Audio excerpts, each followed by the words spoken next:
On paper, the deal looked clean. The paperwork was signed, the regulators had no objections. The price, $5.65 billion, was paid in full, in cash, on April 30th, 2025. That is the day Blackstone Infrastructure, the largest alternative asset manager on Earth, became the owner of 138 marinas across the United States and Puerto Rico. Not one of those marinas was built by Blackstone. Not one was designed by Blackstone. Not one was paid for by sailors who wanted a different kind of waterfront. What Blackstone paid $5.65 billion for was the right to collect money from the sailors who were already there, and then very quietly to decide which sailors got to stay. What you are about to hear is how that decision gets made, who made it, and what it is costing the people who had no seat at that table. Tell us in the comments, when did you first notice the marina you trusted change its terms on you? Subscribe to Yachts and Boats for more forensic reporting on who is buying the water and what they plan to do with it. In 2015, a 40-foot slip in a working marina along the New England coast cost around $140 per foot per season. By 2020, that same slip cost $175. By 2023, after the acquisition, it was running north of $197. The 2024 contract arrived at $217. The 2025 renewal arrived at $240, with no improvements, no new dockmaster, and no upgraded facilities. That is a compound annual growth rate of between 10 and 15%, applied to a fixed asset the sailor already occupied in a market where he had fewer and fewer alternatives to go to. In Rhode Island, where Safe Harbor controls a large share of the most desirable coastal berths, SailNet Forum members reported in September 2025 that slip rate increases for 2026 were running between 12 and 15%, on top of regular prior year increases that had been compounding for at least 3 years under Sun Communities before the Blackstone sale closed. One commenter put it plainly, "They've created nearly a monopoly of marinas in Rhode Island. When they own the alternative, that's not testing, that's extorting." San Francisco offers a different version of the same pattern, documented in a city government report from January 2026. The city proposed raising berthing fees at its east and west harbors by 31.4%, plus inflationary adjustments in subsequent years. The city's own report acknowledged there would be no improvements to the marina's harbors.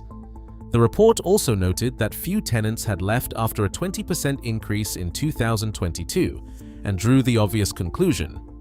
Waitlist length and few tenant departures following the 2022 rate increase suggest there is room to increase rates and capture additional revenue.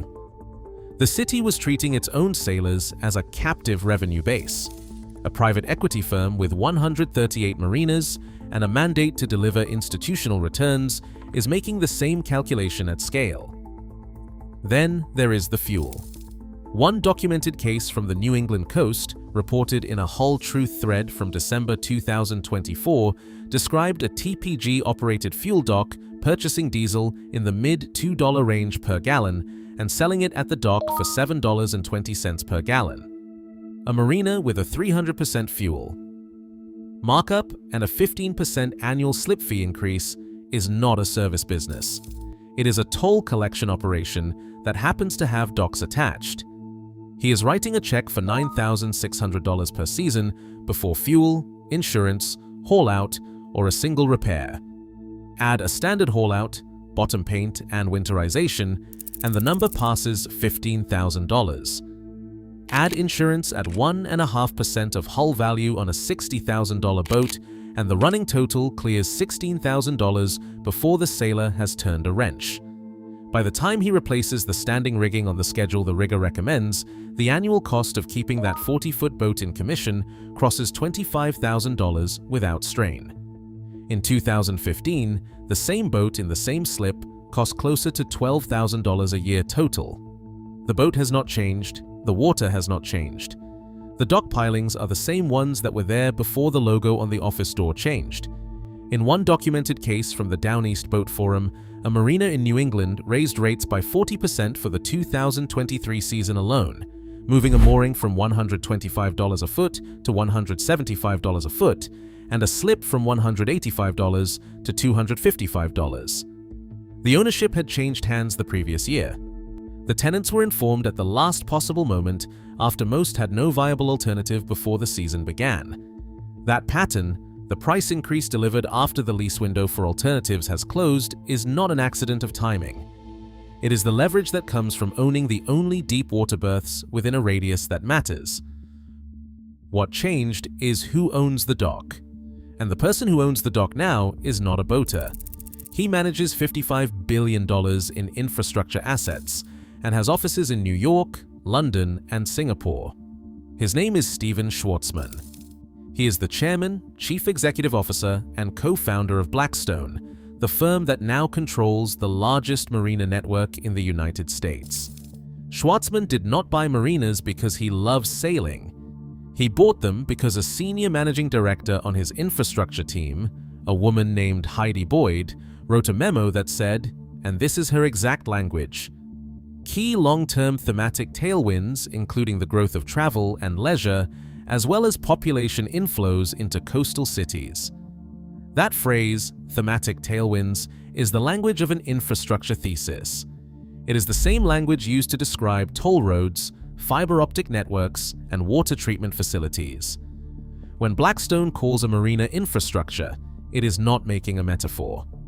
It is reclassifying your dock from a community resource into a toll booth, and then telling its investors that the toll is going up every year because the people paying it have nowhere else to go. That constraint, fewer marinas, more boats, no new supply, is not an accident of geography. It is the investment case. The number of marina businesses operating in the United States declined at a compound annual rate of 22.1% between 2021 and 2026, according to IBIS, World's 2026 Industry Analysis. In 5 years, more than 1 in 5 marina businesses disappeared. In the same period, the total number of registered recreational vessels in the United States sat at 11.8 million, the highest sustained level in the history of American recreational boating.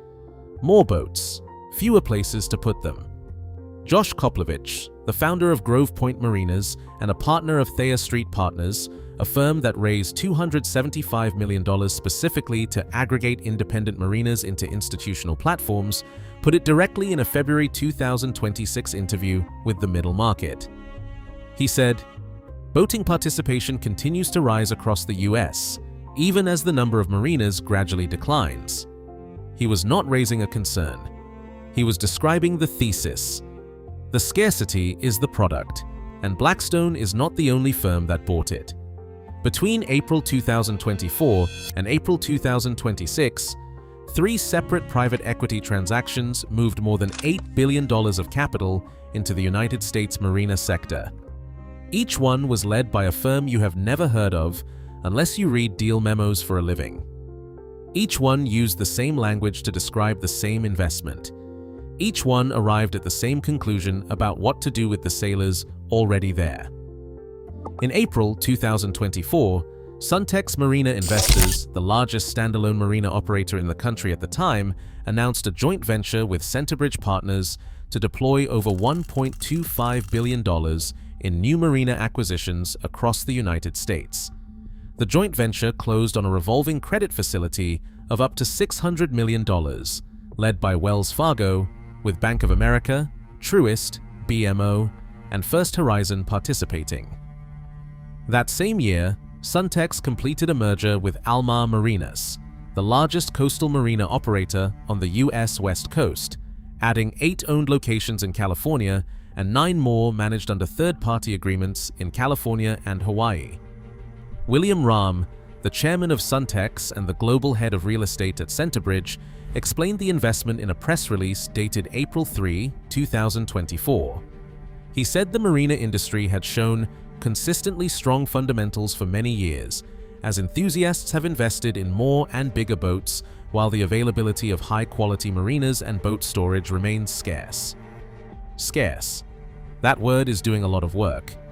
It does not mean there are not enough marinas. It means there are not enough marinas with the right profile, meaning premium locations, captive customer bases, and no meaningful competition within the radius that matters. That is the scarcity these firms are buying. And the way they protect it is by not building new supply and by making the existing supply serve a different customer than the one it was built for. In April 2026, a firm called Stonepeak, a New York infrastructure fund managing approximately $80 billion in assets, completed its acquisition of Southern Marinas from KSL Capital Partners in a transaction valued at over $700 million. Southern Marinas was founded in 2018 and owned 16 locations across 8 states. At the time of sale, it controlled more than 6,700 slips.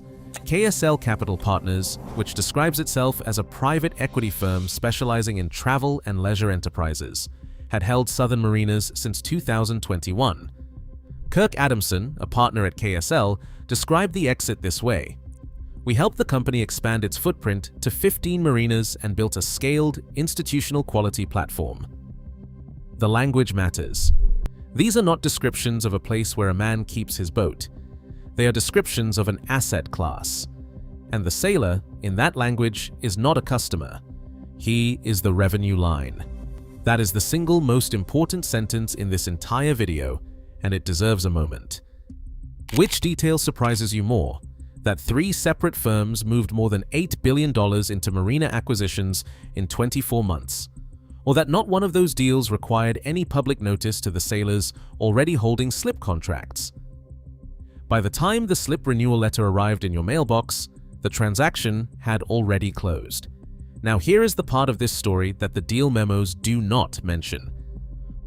While the acquisition chains were assembling, while Blackstone was running its $5.65 billion close and Centerbridge was drawing down its $600 million credit line, a different problem was building on the docks. Old boats, lots of them. The recreational boat boom of the 1960s and the 1970s produced millions of fiberglass vessels built to last 50 to 60 years if maintained. Those vessels are now reaching the end of that window. The National Marine Manufacturers Association estimated in 2016 that approximately 177,250 boats were retired from the US recreational fleet annually, roughly 1.5% of the total fleet. That number has not decreased. Here is the problem. An old car has scrap value. A recycler will pay you for the steel, the aluminum, the copper in the wiring. The car gets broken down, and the material enters a new supply chain. An old fiberglass boat does not work that way. The fiberglass has no scrap value. There is no market for it. A recycling infrastructure that could process it at scale does not exist in the United States. The executive director of Clean Virginia Waterways described the problem directly. There's usually nothing salvageable or saleable, and it costs money to dispose of them correctly. The Boat US Foundation, the non-profit arm of the country's largest recreational boating advocacy organization, estimated in 2023 that the average cost to properly dispose of a non-operating 25 to 30-foot boat runs between $5,000 and $25,000, depending on location, condition, and the availability of services.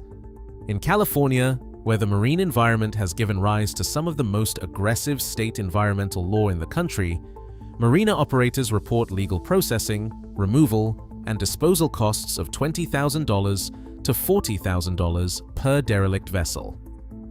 Double that figure if the boat sinks and leaks fuel while still tied to the dock. In Virginia, a twin-masted derelict sailboat in Norfolk Harbor required a crew of 6, a barge, and a crane to remove. The total bill was $28,000, paid by donors, because no owner could be located and the state had no mechanism to recover the cost.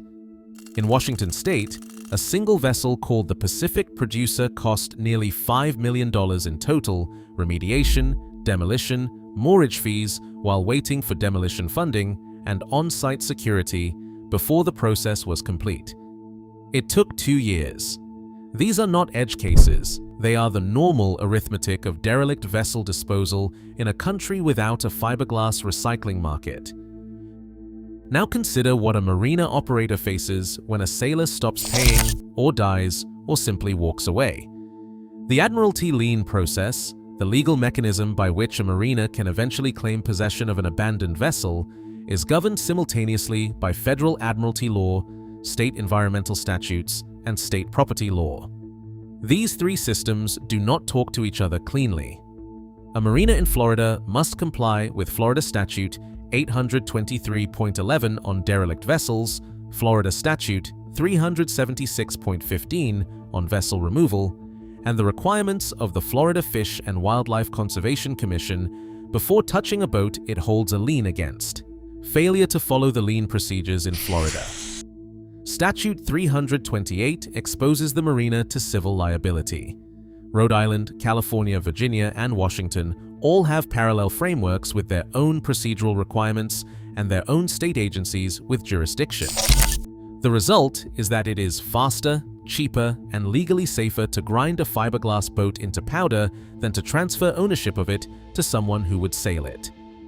A former yacht club board member who contributed to Practical Sailor put it plainly. He said the intersection of US, state, and admiralty law makes it extremely difficult, costly, and time-consuming to gain possession of derelict vessels. He also said derelict boats cost California marinas $20,000 to $40,000 per vessel in legal processing, removal, and disposal costs. He said the marina's preferred solution, once those costs became clear, was destruction, not sale, not transfer. Destruction. In 2018, the Rhode Island Marine Trades Association launched the Fiberglass Vessel Recycling Pilot Project, an attempt to process derelict fiberglass hulls into feedstock for cement production. The pilot was a technical success. It recycled 80 short tons of fiberglass from derelict boats. Then it paused, not because the process failed, because the funding ran out and no permanent supply chain existed to make it viable at scale. Brian Dursey, the executive director of RIMTA, framed what was left. He said, "Think of a hurricane situation in Florida or the Carolinas, where there is just a pile of fiberglass boats washed up on shore. What do you do with them?" In 2026, the answer is the same as it was in 2018. You pay to haul them away, cut them up, and landfill the pieces. Or you wait for them to sink, and then you pay twice. In September 2023, the Boat US Foundation received a 4-year, $10 million grant from the National Oceanic and Atmospheric Administration to fund an abandoned and derelict vessel removal program, backed by the bipartisan infrastructure law. Awards run from $50,000 to $1 million per removal project. The federal government is now paying to remove boats that sailors cannot afford to dispose of from marinas that cannot afford to hold them, because no private market exists to move them to the people who would sail them. Over the past 22 months, Blackstone paid $5.65 billion, Centerbridge deployed $1.25 billion, and Stonepeak paid more than $700 million. Together, those three transactions moved more capital into marina acquisitions than the entire federal bipartisan infrastructure law allocated to ocean and coastal programs. The firms did not coordinate. They did not need to. They read the same market signal: a shrinking supply of fixed waterfront assets, a growing population of boats with nowhere to go, and a legal architecture that makes transferring affordable vessels to new owners more expensive than crushing them. Blackstone's press release did not describe Safe Harbor as a marina operator. It described the company as the largest marina and superyacht servicing business in the United States. The global superyacht market was valued at $21.6 billion in 2025 and is projected to reach $45.16 billion by 2032, growing at a compound annual rate of 11.1%. More than 6,174 superyachts measuring 30 meters or longer are currently registered globally, with 633 more under construction. They all need to park somewhere. A 140-foot mega yacht generates more revenue per foot of dock space than 10 working sailors combined. It requires no liveaboard policies, no patience for deferred maintenance, and no tolerance for the man who fixes his own engine on a Sunday afternoon. The trawler forum threads from San Diego say what happens next. One commenter in August 2024 described what he saw after Safe Harbor took over 2 local marinas. The previous operators would accept anything that floats as long as the checks kept coming in, but not anymore. Management was talking about an age limit on what boats they will accept, and sneaky liveaboards are a thing of the past. That commenter was not describing a conspiracy. He was describing a policy change that follows directly from the investment thesis. The liveaboard, the person who chose water over rent, who found a way to live aboard by owning and maintaining his own vessel, is exactly the customer the institutional marina does not want. He uses facilities, he asks questions, he has tenure, and tenure creates leverage. So, the age limits go up. The liveaboard policies tighten. The 1978 sloop with good bones and a willing buyer sits on the hard until the marina decides it has been there long enough, and then it gets ground into landfill. Whether that outcome was designed or simply produced by the intersection of legal liability, market incentive, and absent recycling infrastructure, the result for the sailor on the dock is the same. The water is still there. The boat that could have been his is not. The pattern you just heard running through 3 separate private equity transactions, 2 federal grant programs, and dozens of forum threads from Maine to San Diego did not begin in a boardroom. It began the day the first independent marina operator took a call from a broker who had an institutional buyer on the other end. Every deal since then has made the next one easier to justify. What happens to the sailors who remain depends entirely on whether enough of them understand the mechanism before the next round of renewals arrives. If this is the kind of reporting you want more of, subscribe to Yachts and Boats.